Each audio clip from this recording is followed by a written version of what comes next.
Let me know if you see my mouse. I see it now. Yeah, it's scrolling now. Because I can't figure out which side it is. You see what I'm saying? Yeah, it's moving. You see it on the screen. So it should be.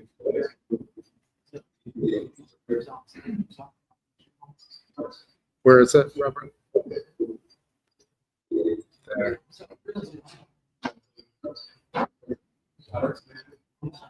Okay, so it must be off the screen. There we go. Okay. So I need to turn the speaker off on this one. Right? The speaker off on this one.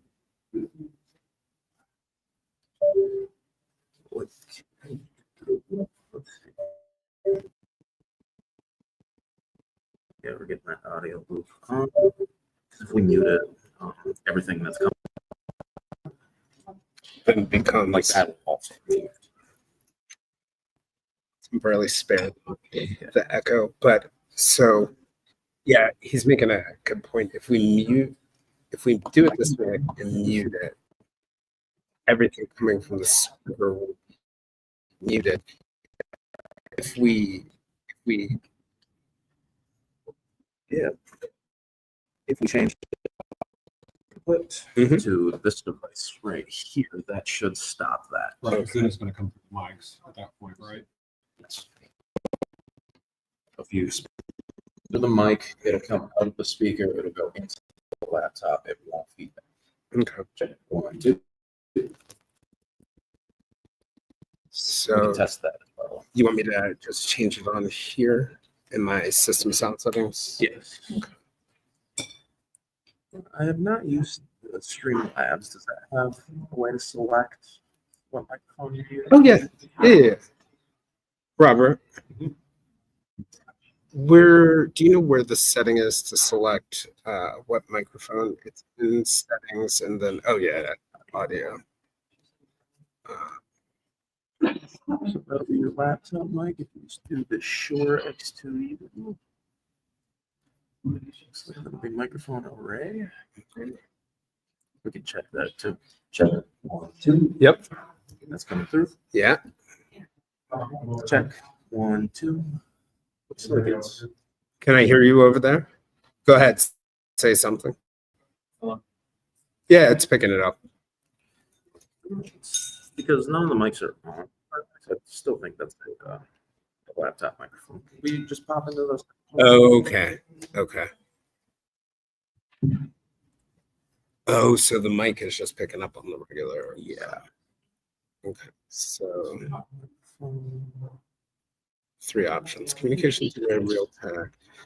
Oh, so it's not showing up as an option, input option. Let me I'll look at the system settings while you do that too to see if I need to enable something. Settings.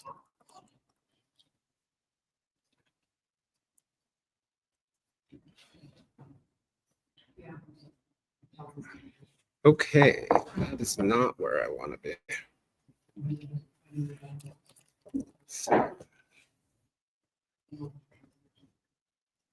So we want to manage input, right? Yes. Right.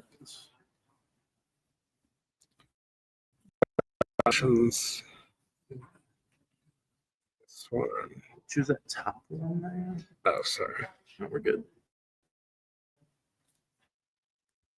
Yeah, if I can hit the right button, we're good. Yeah, touch green screen. I know. I always wish I could change the color of my little mouse thing. I would use the mouse. I guess I can probably. So we'll choose the top one. Top one here. Oh, okay.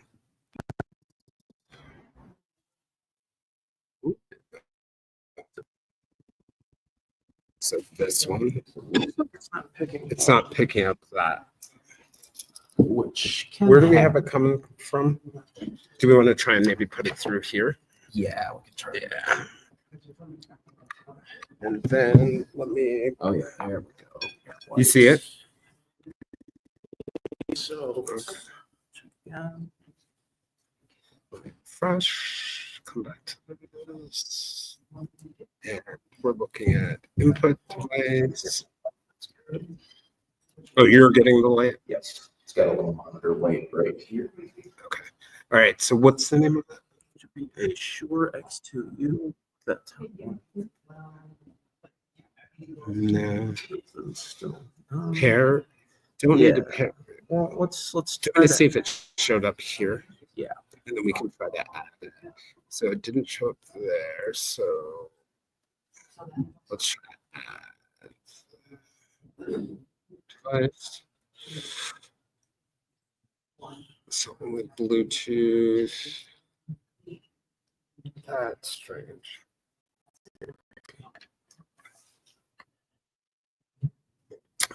Wait a second. Hold on. Are we getting power? Are we actually getting power into this? should be. Yeah. He's charging. So Okay. Looks like it. Let's make sure that's connected. There should be another box. Yeah, and that's all good. Right, because our HDMI is going through that. So Jason, you should be able to turn your screen off. on StreamYard, you mean? Because you can turn your camera off there because that way that camera's not on the screen when you're working. Does that make sense? Oh, that's It's actually a gonna very be good point. here, whoever's talking. So we probably want to go back to the model that you originally had set up, but it's going to pick up my audio through here because that's the way people Right, on the live. I was just turning the camera Okay. for just because it's and I can change the name for whoever, whatever. You can just make it nothing. I mean, yeah, there's no need for a name on it. What I'm going to do is I'll turn my video off right now, stop camera.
power bank. It wasn't picking up on the Belkin. I don't think it's picking up on the power bank either.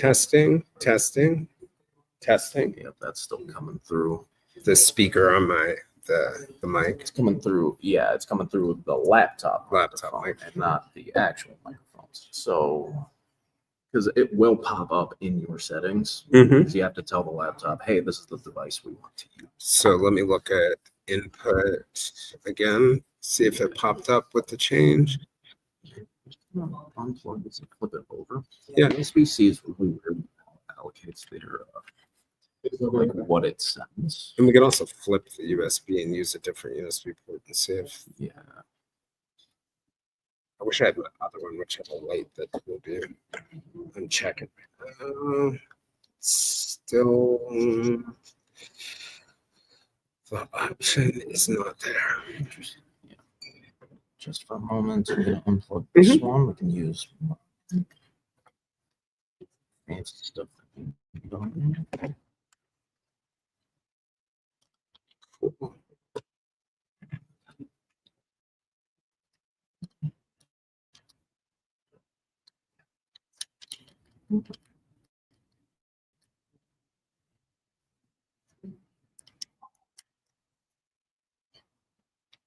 Lights.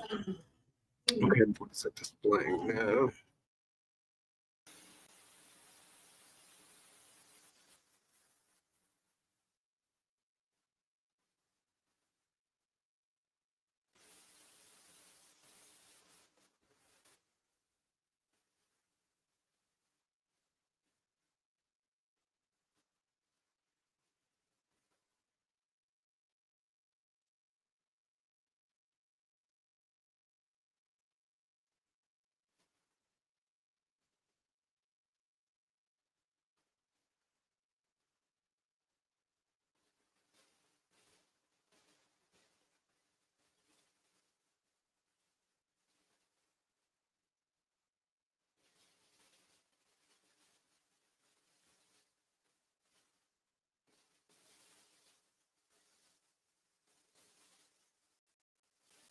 Check 1, 2.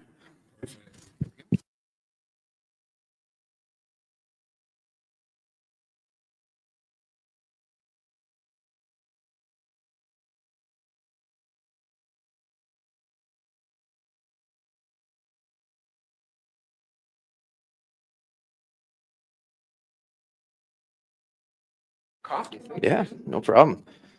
Check 1, 2. Check 1, 2.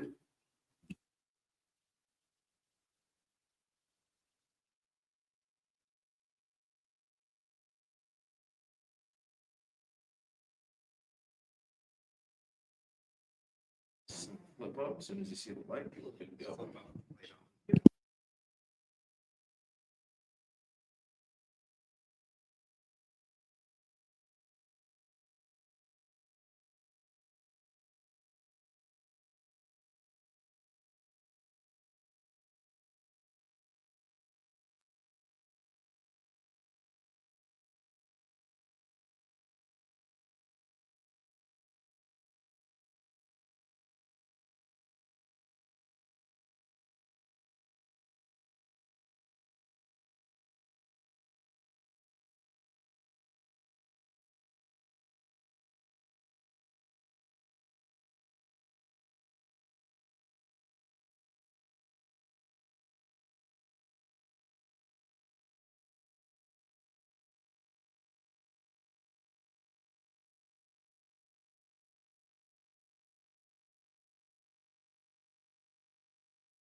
more.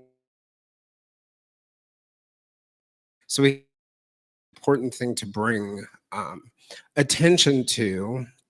And, there's been a lot of progress in that area in Minnesota. Minnesota has done a lot of things that I would say are ahead of what's happening in other parts of the country. So hopefully, as we break many of these things off into videos and podcast episodes, it'll be an opportunity also to educate, because I think one thing that those of us who are involved really share in common is that we care deeply about the victims getting something good out of the true crime community.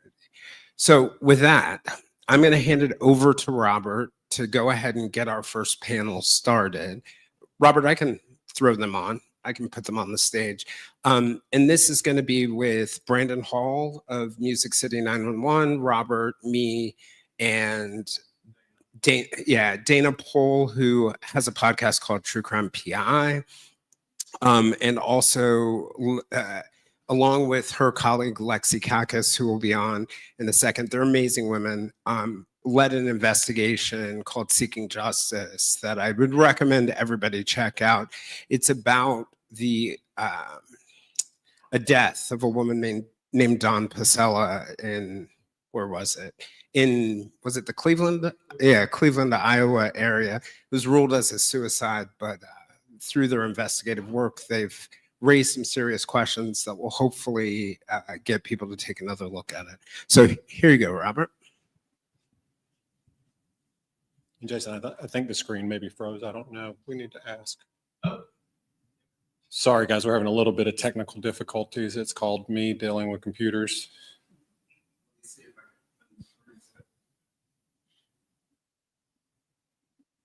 Hit the play button on the bottom where it says live, Jason. Yeah.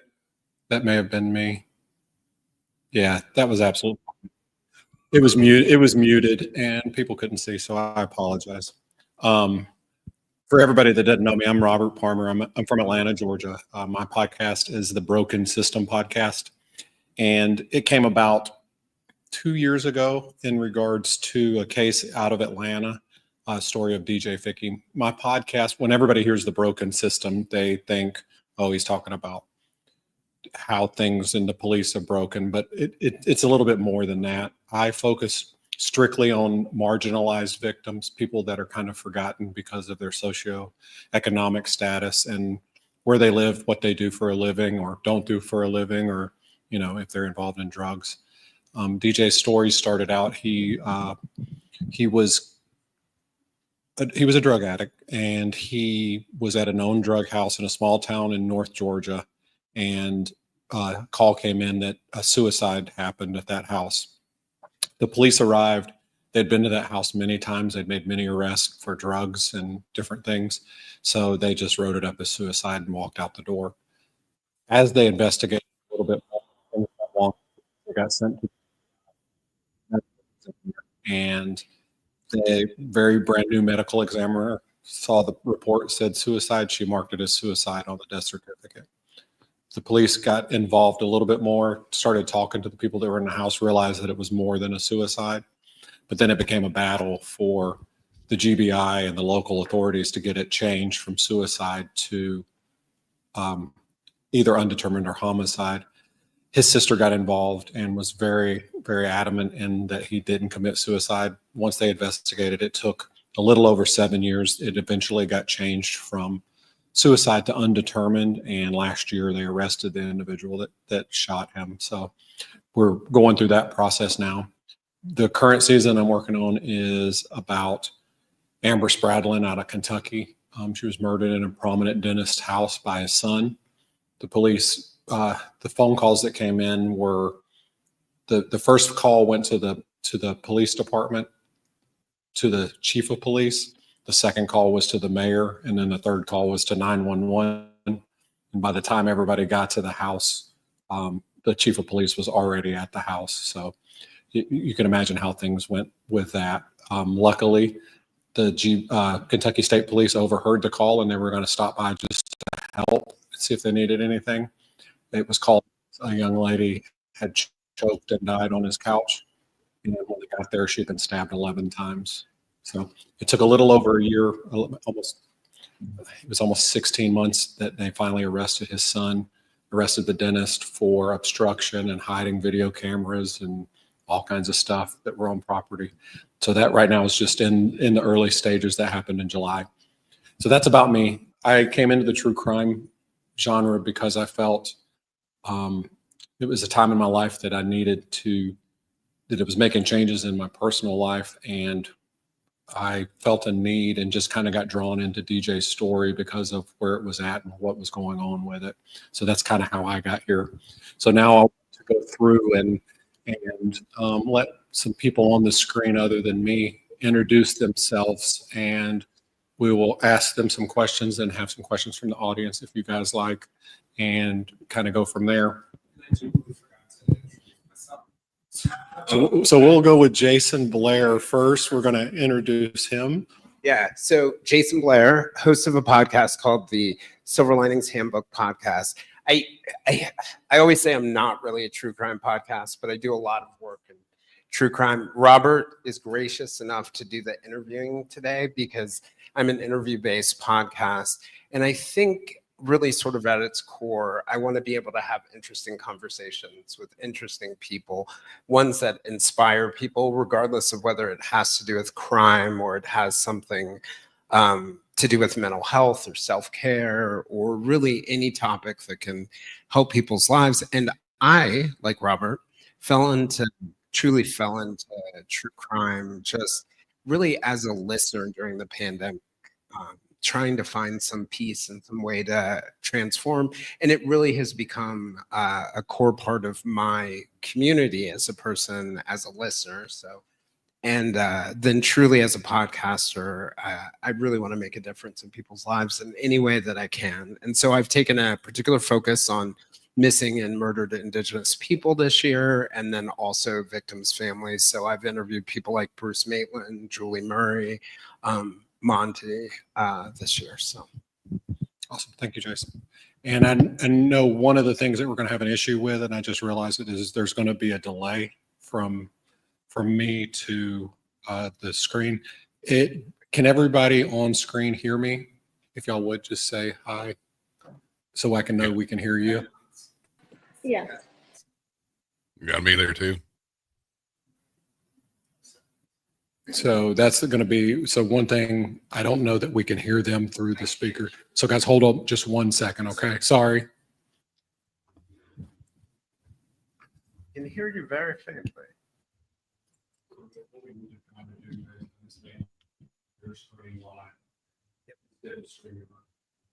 So we can't hear. Sorry, guys. I think we just have the speaker set up. Yes. Yeah, this should go. So we're going to go with Brandon first. Brandon, can you hear us okay and everything? Yeah, I've got you. I don't know if you can hear me or though. I hear him here, so I'm not sure. He's just Hold up 1 second. just one Yeah. second. So speaker seems to be coming through my this one. Second one. This one? Yep. Okay. Can you just hit test real quick?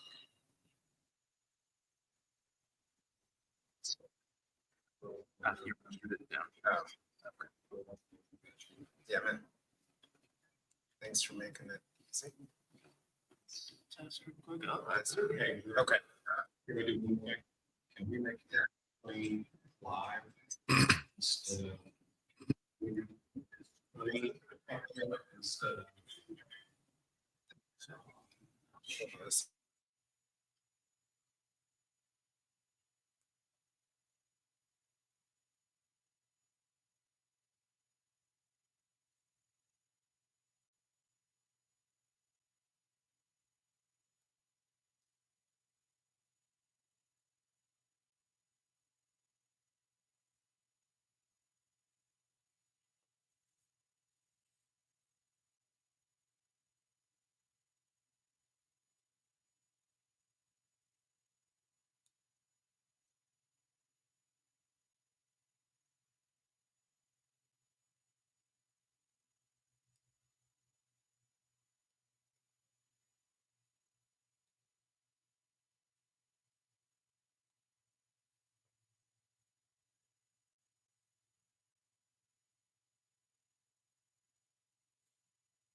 screen back up there. Guys, can you actually hear us now?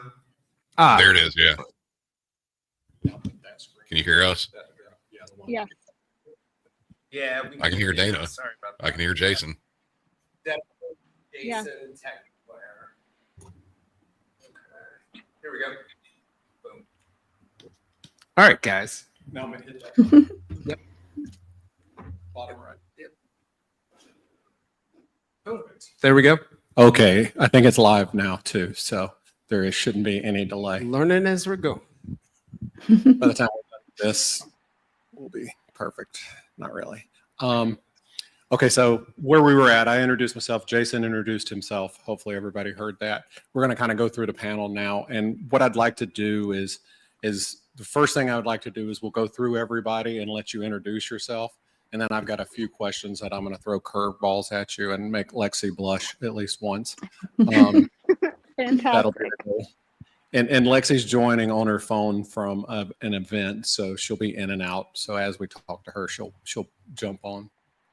Yes, I'm outside currently. I think I'm safe.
Robert, you're muted again.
Do you want to put your audio?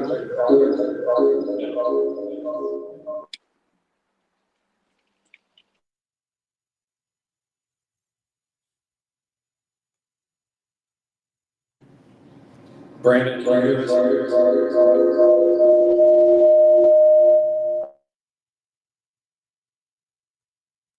I could hear that 1 second with a lot of feedback, but yeah. It's still showing you muted.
Can you hear me? You're probably gonna have to nod your head because I can't hear you. Okay. I can hear you. Can you All hear right, me? Yeah, I got Yeah, Dana. I Yeah. can hear all three of you guys. Yeah.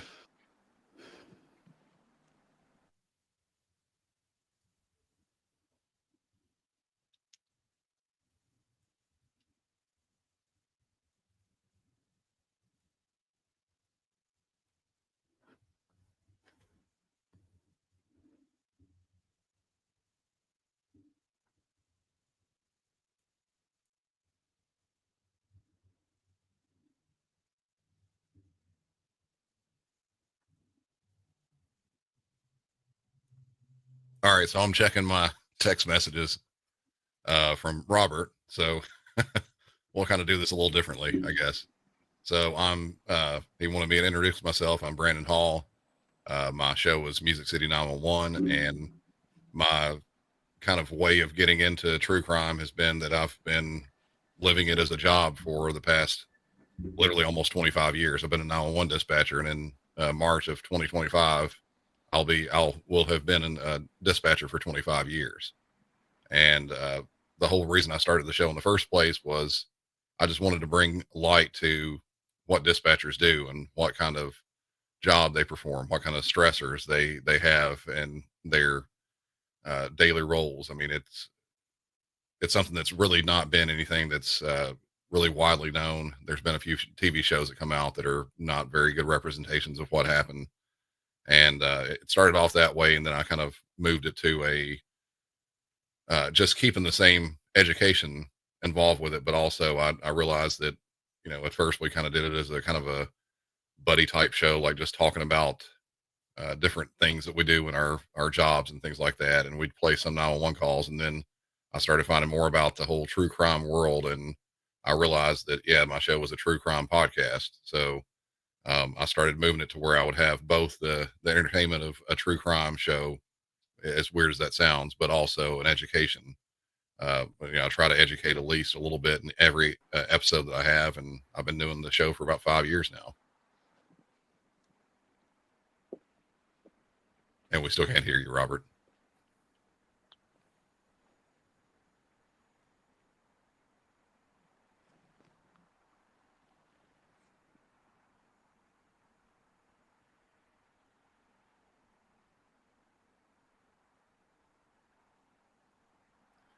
And Robert, I don't think it's a microphone issue. I'm showing you as muted on the actual stream here. So if you try clicking unmute on the actual computer, that might work.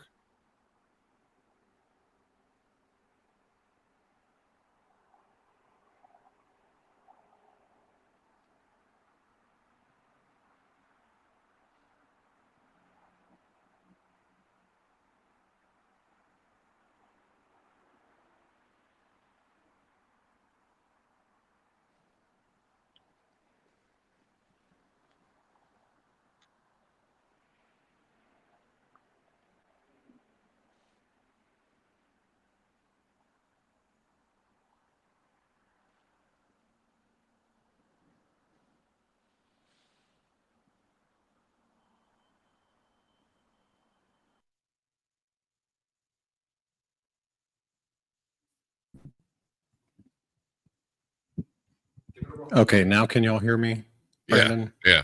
Okay, It's perfect. back now. Okay, we're there. We're there. So Okay. thank you, Brandon. Thank you, Brandon, for your introduction. Now we're going to go to Dana and let her introduce herself. Dana. Hi, everyone. I'm Dana Pohl. I have a true crime podcast called True Crime PI, and I worked with Lexi and Andrea Cipriano to create Seeking Justice, which was a YouTube series about Don Pasella. It was a suspicious death, and we did a deep dive over 9 weeks doing live episodes, and it was very enlightening what we were able to find out. So if you're interested in learning about that case, you can check us out on YouTube. My background is in library and information science. I love research. I started researching the missing and unidentified in the mid 2000s and have been doing it ever since.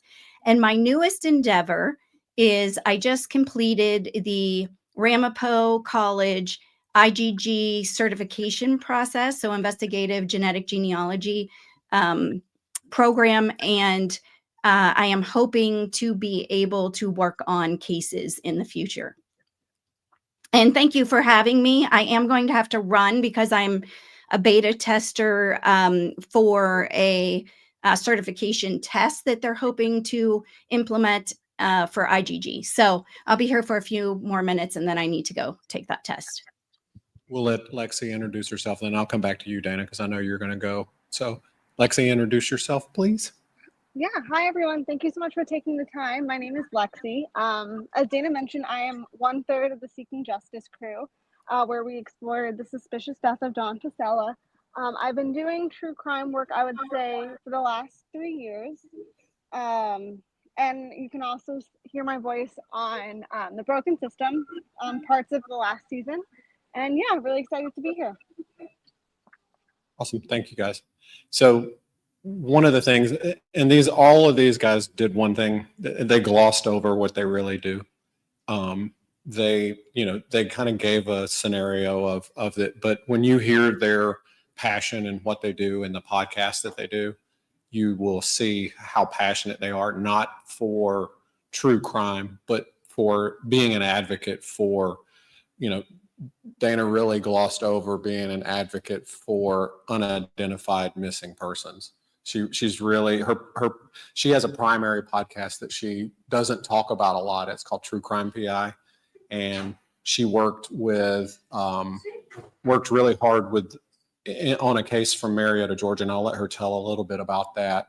And then Lexi as well. Lexi glosses over. She's got a huge background in research, and she's a huge victim advocate. And that's one of the reasons why she joined me on my podcast and helped me through the second season. And then Brandon, I can tell you one thing. If you don't know Brandon's show and you've never listened to Brandon's show, go find the September 11th episode. and you will understand what Brandon does every day. And it's the most, it gets me every time. He releases it every year on September 11th, but it's things that you never heard about from the EMT, paramedic, 911 side of 9/11. And it's just one of the, it gives me chill. I've got chill bumps right now from it. So, so as we talk through this stuff, I want to, Dana, talk a little bit more about your work with unidentified and really talk about that first case from the Marietta Jane Doe. Sure. So I moved to Georgia in 2018, and I wanted to look for a local case that I could write a blog post on or do some research on. And there was a case that stuck out to me. It was Cobb County Jane Doe. A young woman's body was found in a wooded area in 1984, May 10th, 1984. And after years of research and detective work and it being, put on the shelf and then brought back out multiple times, it still was unsolved. And so I wrote a blog post about it. Around the same time, the sketches of Samuel Little's victims were released. And I looked at one of the sketches and thought, that kind of looks like her. And it was marked 1983, 1984. So they had taken notes on the sketch. They marked that as the dates as 1983, 1984. And they said Mableton was written on there. And so where she was located was very, very close to Mableton. And, was Samuel Little, he was pretty prolific in his behaviors as a serial killer and prolific in remembering information about his cases. And so I was super interested in that. I wrote a blog post. It got a lot of kind of interest. And then I thought, I've always wanted to do a podcast. I'm going to do a podcast on this case. So I did a podcast. I, right off the bat, started doing a lot of research. I, like Brandon, I like to educate my listeners. I want to share information so that when you're listening, you walk away with some tidbit that you never knew. And so there were a lot of things in this case that I could do that with. And so I started putting it together, and I came across a Detective Dawes who had worked for the Cobb County Homicide Department as a detective for many years. And then he worked as a cold case detective, and he was mentioned in a newspaper article. And so I contacted him, and he had just retired and he was willing to talk. And I got very lucky because he was no longer working the case. He was retired. He likes to talk about the things that he has done in his career and the work that he has done. And he is very good at what he does. And so he worked with me on the case, and we were able to present the fact that Samuel Little could be the primary suspect in this case. And that was super exciting. When we presented that, I reached out to the GBI, the Saki Task Force, and they were very interested. So they reopened the investigation. They liked how we tied it together. They listened to the podcast. They asked me for all of my research. So it was super exciting. And I also contacted Othram and had a conversation with David Middleman in that podcast. And my goal was to get her identified. From the beginning, that's what I wanted to do. I never thought I'd be able to, I don't want to say finger a suspect, but basically, present a suspect. So I, tried to go forward with that. I connected the medical examiner's office with Othram. They have done the testing, and currently that testing is awaiting confirmation. So I'm hoping that one day she will be identified. I don't take, it's not like I think I did all of that work, but I did play a minor role in some of this happening. And I continue to push this case as much as I possibly can. So it's something that's near and dear to my heart. This woman deserves to be identified. I have been in contact with family members who believe this is their loved one. And it's just been a really heartbreaking and, kind of, I hate to say exciting, but an exciting, satisfying, but heartbreaking journey. And remember what I said, glossing over what they do. She's one of the best at it. She doesn't take credit for what she should. So thank you, Dana. So now we're going to jump to Lexi. Lexi, if you can join us, I know you've got to hop off in a minute as well. Our technical difficulties. So tell a little bit more about your background. Talk about Uncovered and talk about the things that you do. And same thing with on the Dawn Pasella case. Talk through that a little bit more and talk about seeking justice a little bit more, because it's a good passion project and it has a lot of information that got out there because of it. Yeah, so I started with Uncovered, I would say in November of 2021. I was the engagement manager over there, so most of the social media, managing the community, all of that good stuff.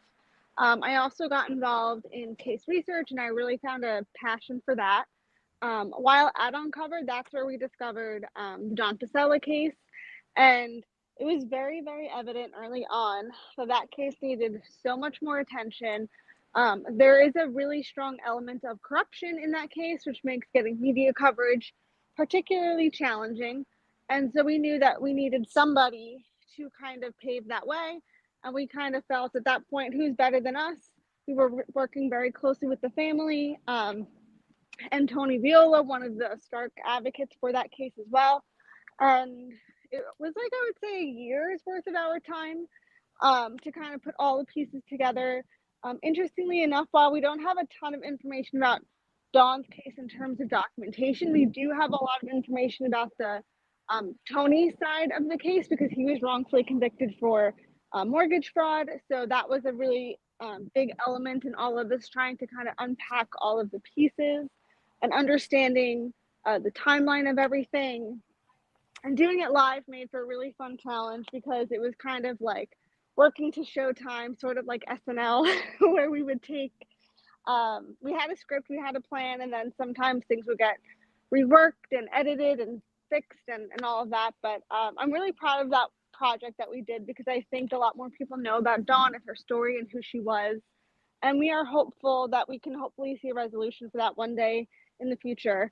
And I think being able to work alongside Dana and Andrea has been such a gift, knowing that there's different parts of the case that we all connect to, in addition to our friendship amongst the three of us. So it's been really nice to kind of work on this project together. That don't know, they did it as not a typical podcast would. You know, most typical podcasts set a time aside, record it, upload it, and get it to everybody.